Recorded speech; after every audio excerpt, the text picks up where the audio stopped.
Hi, we entered in the first part of 2 Samuel 23 today, having already covered, as you can see on the right side of the screen, the second blue section of the list of David warriors, the 30, that we looked at in connection with the list of the giant killers in chapter 21, the two blue parts.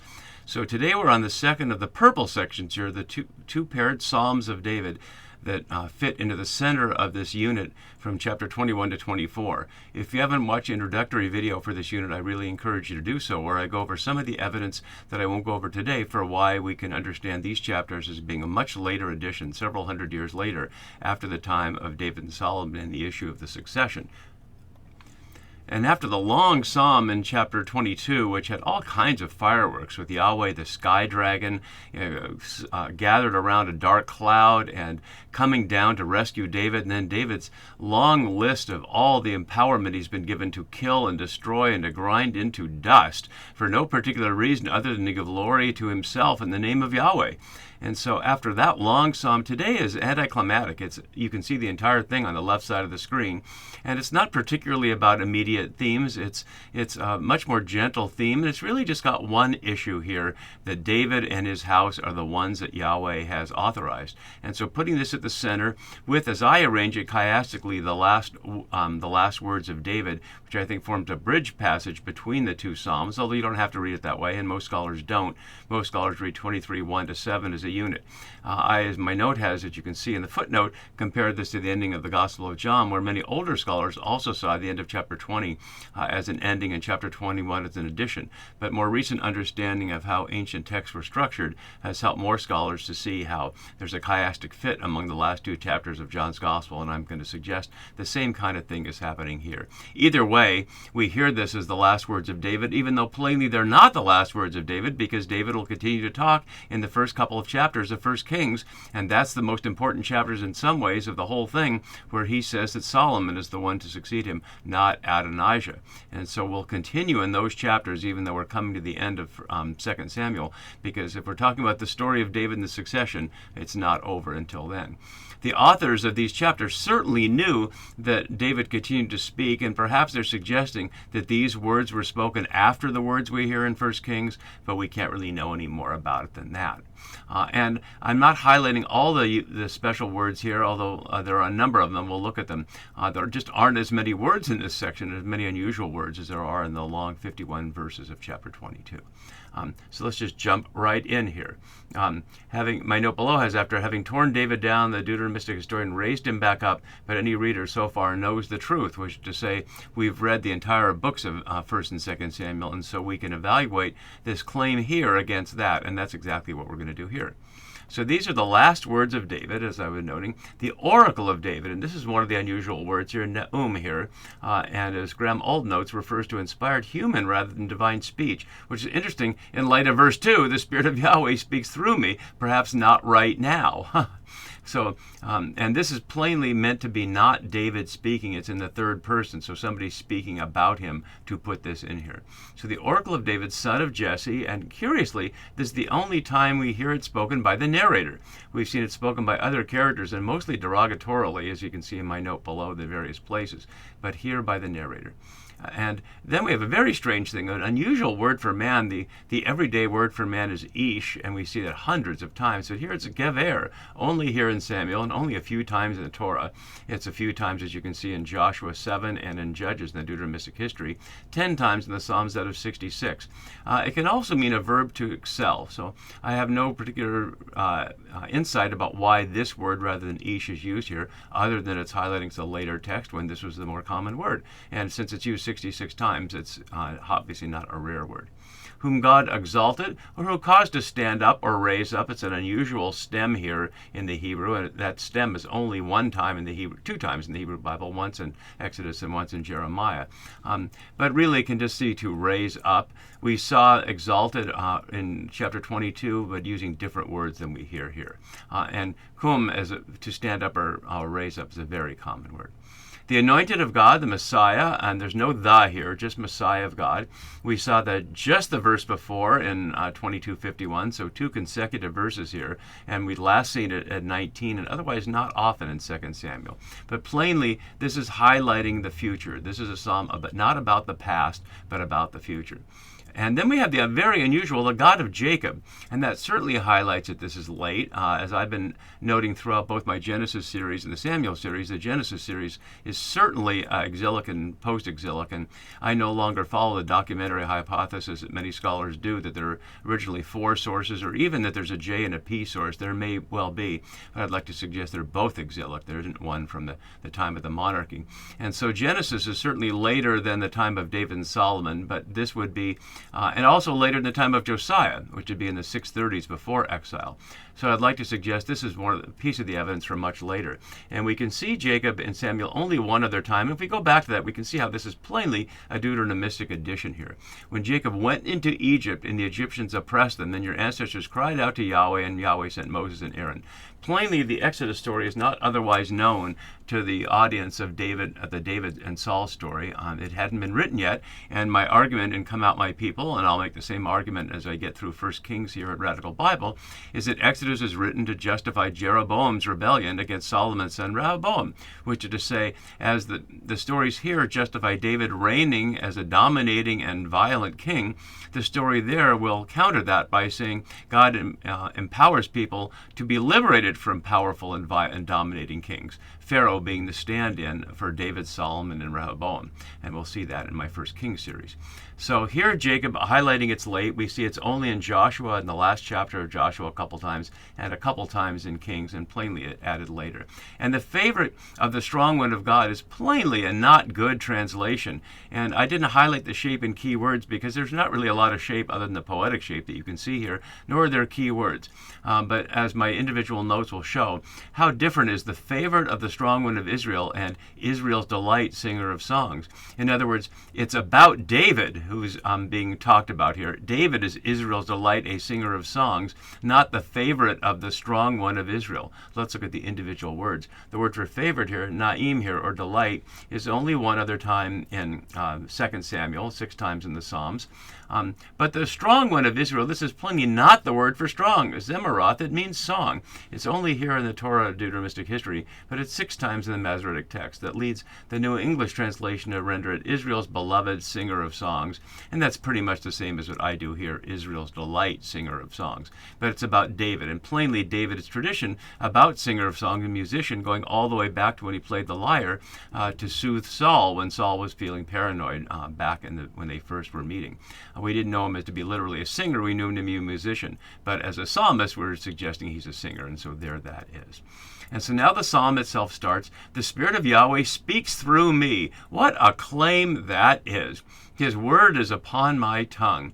And there's nothing to be said about that except there's the claim. We see no evidence of that anywhere throughout the Samuel stories. We see nowhere where David is quoting Yahweh like prophets do, but there it is. The word for word here is a very unusual word, not the usual dabar, which you hear hundreds of times, but milah, only here in the Torah, the Deuteronomistic history, although 62 times in the Masoretic text, hence a late word. And as you can see, 34 times in Job and 24 in Daniel. So 58 times of the 62 in those very late books. Word is upon my tongue, which is also a rare word. Only here in Samuel, we might recognize it from the Tower of Babel story. Actually, it's not in the Tower of Babel story. This is in the Table of Nations story, separating out the people by their tongues. But it's not the word for tongue in the Tower of Babel story, although it is 117 times in the Masoretic text, and again, mostly late. So we can see this whole verse is filled with language that indicates the lateness of the text. And so, having made the claim that the Spirit of Yahweh speaks through the king, through David, the God of Israel has spoken to me, the Rock of Israel has said to me, it spoke to me, using Deber in the PL perfect form, or the New English has spoke to me, which decouples the following from being a direct quote from Yahweh. So this doesn't have to be a quote here. He spoke to me, period, and then there's another statement, and that's what I have over here. One who rules over people justly, ruling in the fear of God, is like the light of morning. Well, yes, one who rules that way would be. Does that mean that David is one of those? We have to wait and see what he says in verse 5. The word for rule is moshel. It's only here in 1st and 2nd Samuel. Isn't that curious? It echoes negatively from Genesis 1 to 3, where rule over is given only to the sun and the moon to rule over the day, and in the curse, where the man will rule over the woman. And it's also negative in Genesis for Cain would be positive if Cain ruled over sin, but he didn't. And it also comes out in Joseph's dreams. Whether you think that's negative or positive depends on what you think of Joseph ruling over his brothers there. So plainly, from a Genesis perspective, ruling over is a negative. Only God rules over, and yet here it is, highlighting what I what I lay out in Come Out My People, and in the new book coming out in spring 2026, Creation or Empire, the difference between the religion of creation and the religion of empire, which we see here. The one who rules justly using tzedek. It's only one other time in Samuel. In 1 Samuel, we see tzedekah in the previous psalm, so it's very similar. In the religion of creation, this is an oxymoron, ruling over people justly. Once you're ruling over people, it can't be just, because God does not give humans power over other humans. Only God has power to rule over other humans. And even the monarchy story suggested this way back in 1 Samuel 8, when they demanded a king and Samuel went to God upset about it. Yahweh said, "They've not rejected you, Samuel, but they've rejected me from being king over them. But tell them what it'll be like." And the answer is the king will take. But they seem to have forgotten that, or hoping the readers will forget that. Ruling in the fear of God.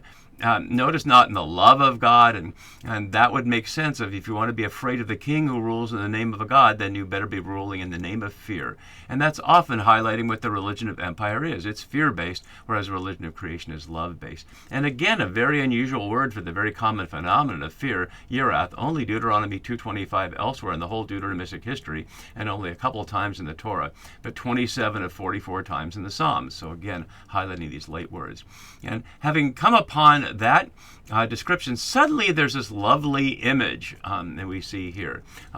A parallel to Psalm 84:12 and English 84:11. Let's look at that here. For the Yahweh God is a sun and shield who bestows favor and honor. So that's that version. But now someone who rules in the fear of God is like the light of morning, like the sun shining on a cloudless morning. Morning twice here, and rising literally is to come forth, Yisrach, again only here in Samuel and a couple of times in Deuteronomic history, on a cloudless morning, a boker la'avath, and that's the word translated cloudless is an unknown architectural term, as in 22:12, but it's interpreted as clouds throughout. It is 31 times in the Masoretic text. It's curious for something used that many times. It's not a very well-known word what it means, but plainly it's highlighting that there's nothing interfering with the light. And the lovely image here, gleaming, nagaho here, and again in the previous psalm is the only other use, the second link with the previous psalm, from the rain on the grassy land. And in a desert place, the idea of the light that shines and allows things to grow after they've been watered is an image of fertility and abundance. And the word for grassy here, deshe, means the greenness of fresh grass, and as you can see, it's only a couple of other times. It's only in Genesis 1 in the creation story there, as we see. And so isn't that a lovely image if it wasn't inconsistent with the theology that we hear throughout much of the rest of the Hebrew Scripture? And then he says it applies to him. Shifting to the future house of David. Is not my house. Notice it's not about his rule personally. We heard about him personally in the previous psalm, but this is about the future. Is not my house like this with God? It's an interesting rhetorical question, but plainly the answer is supposed to be yes. For he has made with me an everlasting covenant. Notice, with me. And we'll look in just a moment at everlasting covenants in the Hebrew Bible, and this is the only one that applies only to an individual. Ordered in all things and secure. The word for ordered here, aruka, is 4 times in this one passage in 2 Samuel, where Joab is arranging troops for a battle, and only there in 2 Samuel, but a relatively common word. All things and secure. And kol, the word for all, is 3 times in the verse. All things here, all my help and all my desire. So all, along with an everlasting covenant. So all things for all time. Will he not cause, asking another rhetorical question, to prosper, or to spring or sprout up, fitting the image of the light shining on the green grass, all my help, or all my salvation, and all my desire, or all my delight? And we've seen that a couple times in 1 Samuel, not in the Torah. Hephet's here 7 times of 38 in Ecclesiastes, of all things. And so there's the positive image with a pair of rhetorical questions, and readers can answer that either way they want. We know by the time of exile, and certainly by the time this was written, the monarchy was over and was not to be reinstated, although symbolically it's reinstated after exile, but only that. The image of everlasting covenant as it plays out throughout the Hebrew Bible. As I was noting, the one we see down here in 2 Samuel 23:5, the one we're on, is the only one that is with an individual for an individual. So I've highlighted in dark and the black the fact of the covenant, and red who it's with or what it's for. So back in Genesis 9, after the flood, we heard a covenant with all flesh, one-sided, that Yahweh makes, and obviously there's no question of mutuality and consent with all the rest of the creatures. Then in chapter 17, it's about circumcision. So the covenant be in your flesh, an everlasting covenant about all the males in the house of Abraham that follow. In Exodus, we hear that the Israelites shall keep the Sabbath as a perpetual covenant. Then in Leviticus, interestingly, what's a covenant forever is that Aaron and his descendants arrange the liturgical items in order every week for the Sabbath. So, relatively detailed thing, but highlighting the structure that is intended to last forever there, according to Leviticus. And keeping in mind Leviticus is an exilic text, understanding there is no temple at the time and not necessarily expecting there to be another one. So this is in place of temple practice. Then we have ours here. Then we have in a different psalm a covenant made with Abraham and sworn to Isaac, confirmed with Jacob. So the ancestral covenant referred to in the psalm, and to Israel as an everlasting covenant. So expanding what was originally to the individual generations of Abraham, Isaac, and Jacob to the nation as a covenant about the land. To you I will give the land. Then in Isaiah, we don't hear which specific everlasting covenant is highlighted, but it seems to be implied by the earth lies polluted, so in relation to the land that they've broken the covenant there. Then later in Isaiah, positively, I will make an everlasting covenant with you in the name of David. My steadfast, sure love for David. And yet we haven't seen in our immediate video, but we see earlier in Isaiah that Cyrus, the king of Persia, is described as the anointed one, as God's anointed one, obviously not in the line of David, but that question is for an Isaiah series. Then finally, near the end of Isaiah, I, Yahweh, love justice, and I will make an everlasting covenant with them. So for a just God, one-sided note that there's no provisions on the behalf of the people. They're just Yahweh doing that. And then in Jeremiah, and this is part of the new heart, new flesh element of Jeremiah, I will make an everlasting covenant and never to draw back from doing good to them. And I will put the fear of me in their hearts so they may not turn from me. So it's partly on God's part not to turn away from them, but also putting the fear of God in their hearts.